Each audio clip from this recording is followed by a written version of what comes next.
afternoon. Thank you for the introduction, and sorry to be late. We had board of director meeting, which is still ongoing. So I hope this works. Okay, so I'm Amin Hammad from Concordia University. I'm presenting on behalf of the team, my colleagues Fardin Bahreini and Mazdak Nik-Bakht.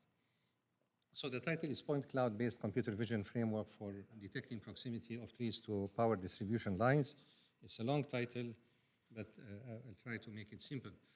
So here we have simple, quick background of the topic. So as we know, electricity power supply is vital for our society, for the economic activity, public safety, and so on. And we have, especially in North America, we have frequent power failures because of the outages due to weather events. And these outages are becoming more frequent because of climate change. And because of that, we have disruption of daily activities and critical infrastructure systems. And the current power distribution is not compatible with the needs for the society, mainly for electrification. And looking more closely at vegetation, so most of the outages that I mentioned are due to or caused by vegetation or trees near the power lines. So as you can see here, we have some failures because when we have strong wind or freezing rain and so on, that the branches of the trees will fall on the cables and that will cause the outages.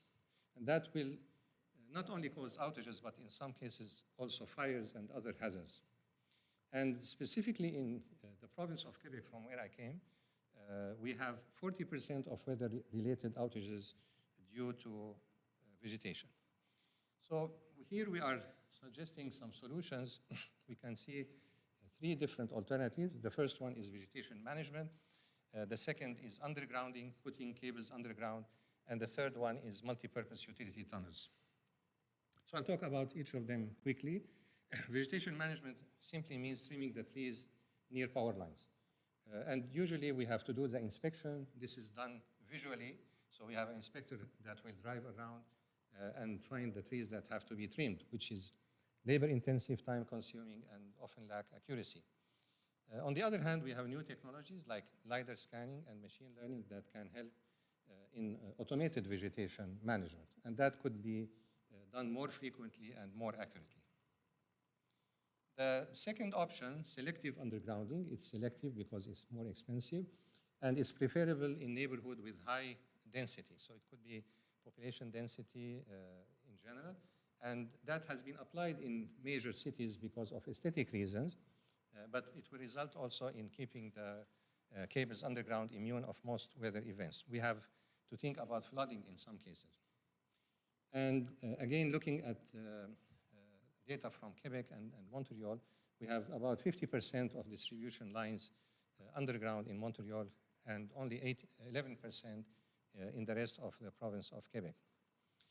And there are no regulations about undergrounding, so it's done case by case, and it depends on the urban development decision makers.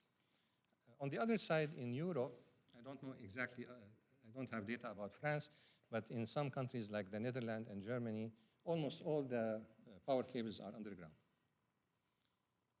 As I mentioned, this is expensive, so we have to think about the capital cost for the undergrounding itself and also for accessing the cables in case of repair.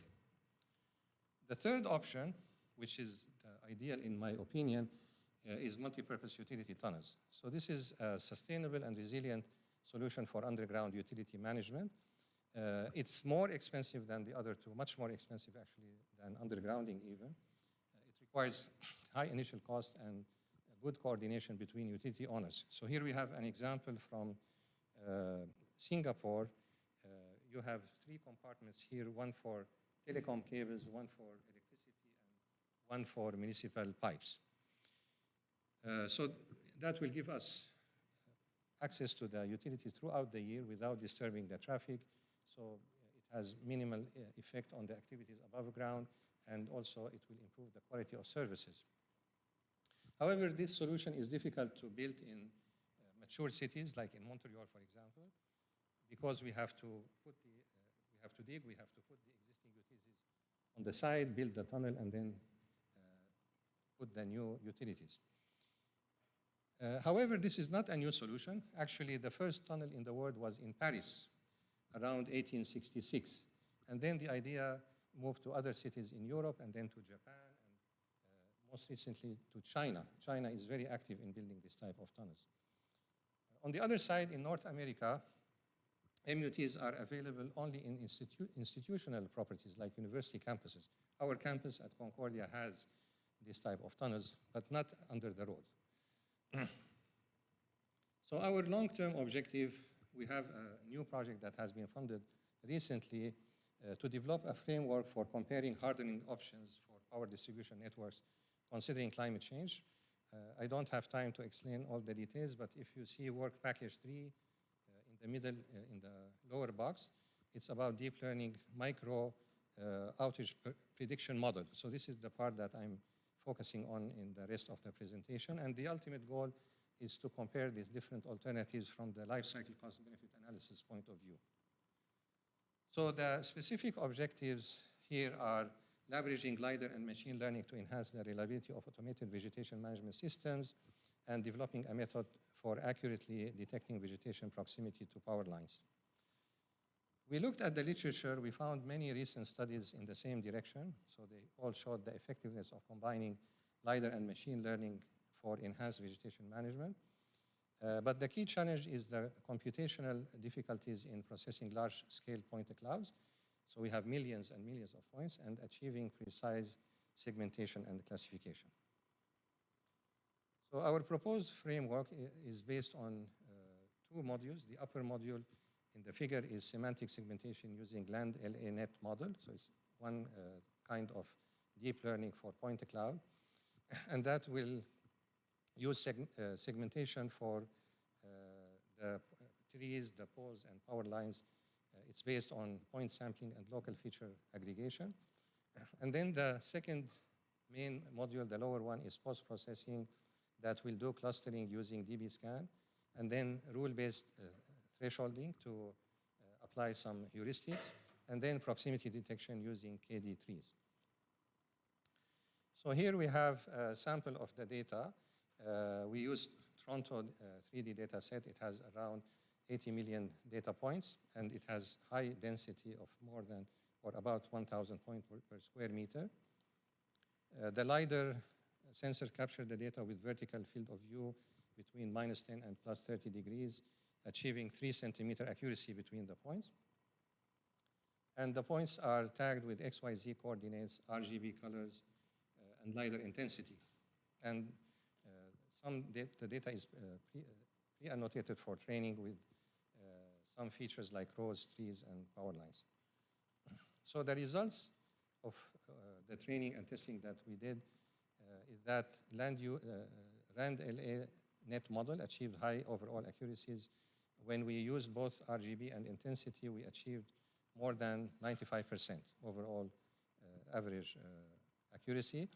And improved IOU performance for trees was around 97%, for power lines about 88%, and for the poles it was a little bit less, around 80%, and that's higher than the best result that we found in the literature. Here we have some parameters that were used in the clustering and rule-based thresholding. So we have for trees and poles and power lines, we have some values for the clustering and also some thresholds for the trees and poles. For example, the minimum height for what we call trees is considered 6.5%, and for poles 6.5 meters, and for poles 8 meters. This is comparison of the segmentation results before and after applying clustering and rule-based thresholding. So you can see that the trees that are far away from the distribution cables have been cut, and we can focus on the main type of problems here. And the final results here for the proximity detection are shown in red. So here we have the hazardous tree areas within 1 meter proximity of power lines. This, of course, this threshold can be adjusted. So to summarize, we proved that RandLA-Net model, when we consider both RGB and intensity, can give very good performance. And also the effectiveness of DB scan clustering and rule-based thresholding was evident in the clarity of and distinction of the isolated objects. And finally, the proximity detection analysis efficiently pinpointed areas where trees can threaten power lines. And for the future work, we would like to test more for the proposed framework across several data sets, not only the one from Toronto. And also we'd like to improve the computational performance of the different algorithms for broader applicability. Thank you.